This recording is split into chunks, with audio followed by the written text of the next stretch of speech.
Bonjour, bonjour. Alors ici, nous allons corriger l'exercice 25, page 143 pour les troisièmes dans cette petite vidéo.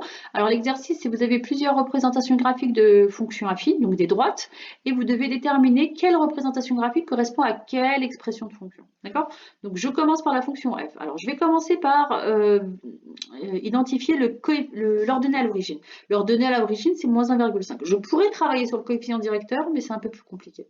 Donc je préfère travailler sur l'ordonnée à l'origine. L'ordonnée à l'origine, je sais que c'est là où la courbe coupe l'axe des ordonnées. Moins 1,5, c'est là. Donc j'ai le choix entre la noire et la verte. D'accord? Donc qu'est-ce que je me dis? Je regarde cette fois le coefficient directeur. Le coefficient directeur est 4. Il est positif. Souvenez-vous, quand le coefficient directeur est positif, votre droite, elle est dans ce sens-là. Quand le coefficient directeur est négatif, la droite, elle est dans ce sens-là. D'accord? Donc ici, je sais tout de suite que là, c'est là noir. D'accord? Donc F a pour représentation graphique la droite noire. Ok? Maintenant, autrement, si vous vouliez déterminer autrement le coefficient directeur de cette droite-là, c'est simple. Là, vous vous positionnez par exemple ici, vous avancez de 1, attention ici 1 c'est 2 carreaux, j'avance de 1 et puis je regarde de combien je suis montée. Et vous allez remarquer qu'en fait vous montez de 4. D'accord? Voilà pour la première.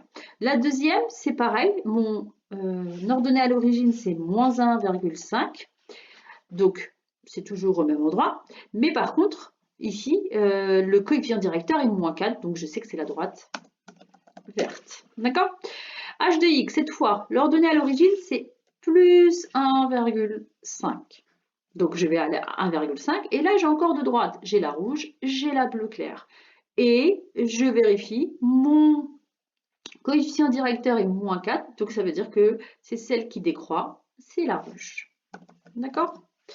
De la même manière ici, c'est aussi 1,5, donc c'est au même endroit. Et c'est celle qui est croissante, donc c'est la bleue claire. Voilà.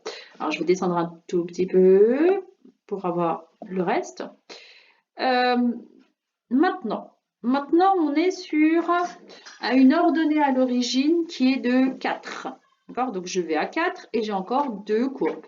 Une orange, une jaune. Vous avez compris, je regarde le coefficient directeur, il est positif, même s'il est de 1,5. Donc, c'est la orange. D'accord? Ensuite, celle-là, son ordonnée à l'origine est moins 4. Donc, c'est entre la bleu foncé et la grise. Son coefficient directeur est 1,5, il est positif, il est dans ce sens-là. Donc, c'est la droite grise. Ensuite, la dernière, son coefficient directeur est 4, donc c'est là. Bon, on a déjà pris la orange, donc ça sera la jaune. Mais on vérifie bien, on a bien un coefficient directeur qui est décroissant, pardon, qui est négatif, donc la fonction est décroissante. D'accord? Donc là, c'est parce qu'on sait que toutes les fonctions qui sont là ont une représentation graphique. Sinon, on aurait dû faire la méthode pour déterminer à chaque fois le coefficient directeur, c'est-à-dire avancer de 1, monter jusqu'à la courbe, ou descendre jusqu'à la courbe, et de se rendre compte ou de lire en fait le coefficient directeur. Voilà, j'espère que vous avez compris. Je finis la dernière. La dernière, son coefficient directeur est moins 1, moins 4, pardon. Donc, l'ordonnée à l'origine est moins 4, je suis là. Bon, j'ai déjà pris la grise, donc je sais que c'est la bleue, mais je vérifie bien. Mon coefficient directeur est négatif, donc c'est bien la bleue foncée cette fois. Voilà, donc c'est fini. Je pourrais vous mettre le corrigé sur l'espace collaboratif. À bientôt, au revoir.